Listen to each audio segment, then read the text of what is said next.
Мал шаруашылығының мамандары маусым айының 16-19 аралығында Жетісу өңірінде бас қосты. Бұл жерде Қазақстанның ең ауқымды мал шаруашылық көрмесі өтті. Көрме аясында өткен конференцияда әлемнің түкпір-түкпірінен келген мамандар тәжірибелерімен бөлісіп, мал шаруашылығының басты проблемаларын талқыға салды.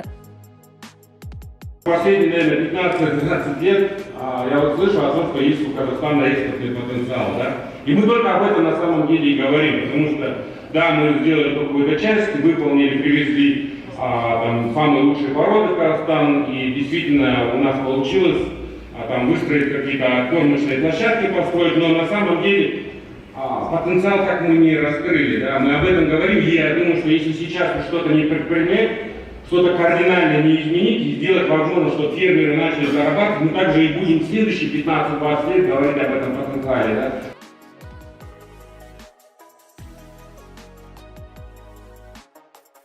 Европаның кішкентай ғана елі Чехия, да.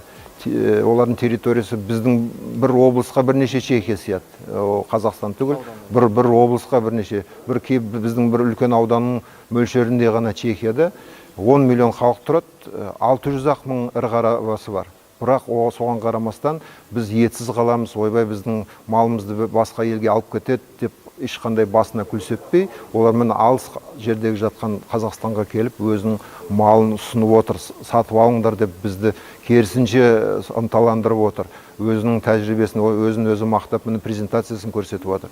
Бізде міне осынша жерде 18 миллион халқымыз бар, 8 миллион малымыз бар. Ойбай біз малсыз қалып қаламыз, ойбай біз етсіз қалып қаламыз деп, біз экспортымызды шектеп, біз өзіміздің өнімімізді шығаруға шектеп, бағаны қолдан тежелеп отырмыз. Міне үлкен айырмашылық.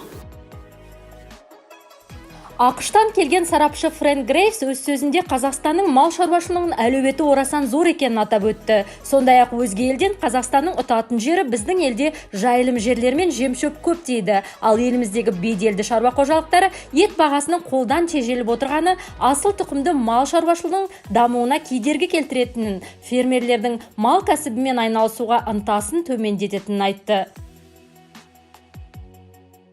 В Российской Федерации, в отличие от Казахстана, недостаточно производится мясо говядины. Дефицит, который на сегодняшний день зафиксирован в прошлом году, 300 тысяч тонн говядины. Соответственно, в декабре прошлого года и в начале этого года для того, чтобы сбалансировать недостаток говядины в России, для Бразилии был введен беспошлинный ввоз 200 тысяч тонн говядины. Потому что Казахстан не считает возможным использовать рынок соседа для производства и продажи мяса в Российскую Федерацию. Ну, наверное, тогда мы будем помогать фермерам Бразилии, потому что нам тоже хочется вкусной говядины. Шара аясында түстен кейін қонақтар өңірдегі бетке ұстар шаруа қожалықтарын аралады. Алғашқы барған жеріміз Шынжылы шаруа қожалығы. Шамамен 2500 ірі қара мал тау бөктерінде жайылымда жүр.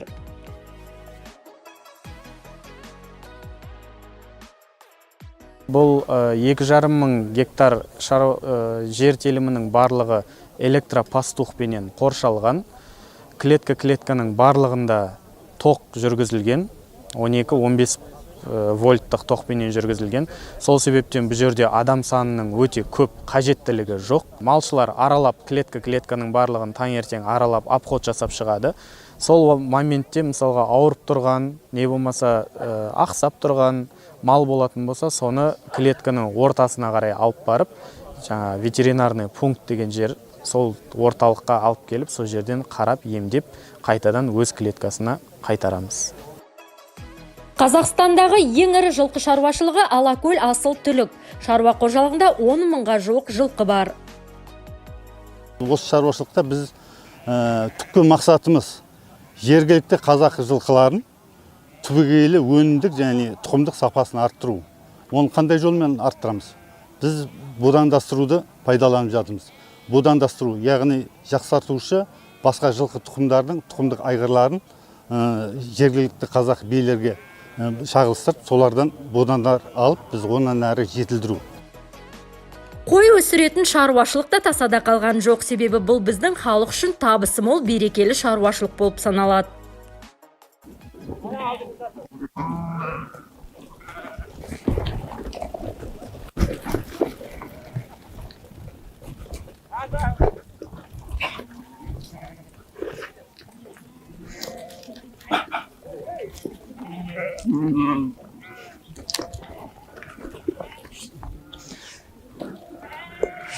Қазақтың қылшы жүнді құйрықты қойларының саулықтарын Голландия Blue Texel тұқымының қошқарларымен будандасу нәтижесінде алынған бірінші будан қозысы, 2 айлық қозы, етілік пішіні, тірідей салмағы бойынша өзімен тұстас қозылардан 2 килограммға орта есеппен тірідей салмағы бойынша жоғары.